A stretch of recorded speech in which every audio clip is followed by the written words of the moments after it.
Magandang araw po sa inyong lahat. Po si Geraldine Peñaranda, kasulukuyang naninirahan sa Pasacola Area C. Ako nga po pala ay naging presidente sa aming HOA. Mga 6 years po akong nanungkulan bilang presidente doon. Naging empleyado din po ako ng barangay, Nagkaisang Nayon, under po ni Kapitan Lito Mendoza sa Secretary's Office. 8 years po akong empleyado ng barangay. Ako po nagtapos ng computer programming po sa Iloilo Computer College of the Visayan. Bilang HOA President po, natatandaan ko po panahon ng pandemic. Palagay ko po ay naging successful po ang aking panunungkulan dahil sa kadahilanan po na nabigyan ko ang lahat ng taga-Area C po ng DSWD. Sila po ay sinama ko sa listahan ko.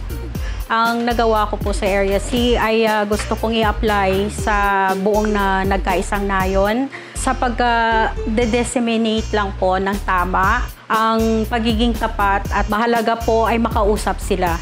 Wala kang sinisino, wala kang pipiliin kung sino ang lalapit sa'yo. Sa abot ng aking makakaya, lahat po kayo ay kikater ko.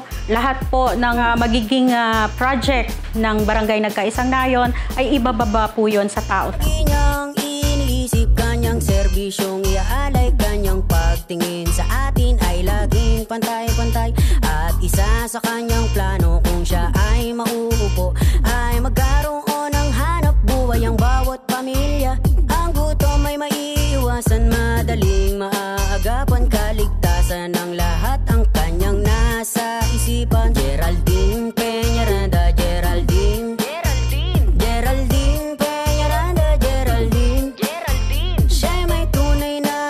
na ibibigay sa tao. Geraldine Peñaranda, Geraldine.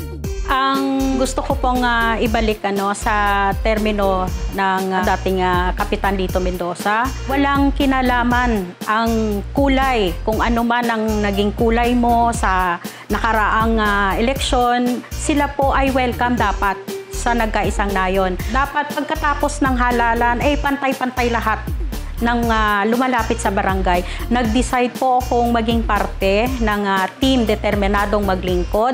Naniniwala po ko na merong pagbabago dito sa team determinadong maglingkod dahil sa mission and vision ng ating soon-to-be Kapitan Dennis Mendoza. Pag ako po ay palarin sa kandidatura ko bilang kagawad, ang ibinigay po sa aking committee ay livelihood. Garantisadong pang-unlad po ang makakamtan ninyo sa Nagkaisang Nayon. Ang pangarap ko dito sa Barangay Nagkaisang Nayon ay sana magkaisa.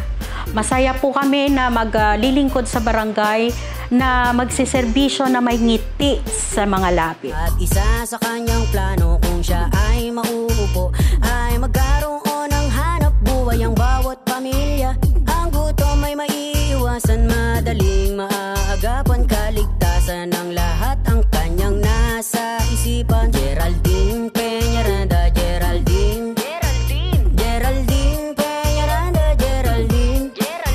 Siya'y may tunay na servisyo na ibibigay sa tao. Geraldine Peñaranda, Geraldine. Ako po ay nagpapasalamat sa suporta at tiwala. Taos puso ko po itong tatanggapin. Ito po ay nakabaon sa puso ko. Ako si Geraldine Montero Peñaranda, kaisa ng team determinadong maglingkod sa pagtataguyod ng isang maunlad na Barangay Nagkaisang Nayon.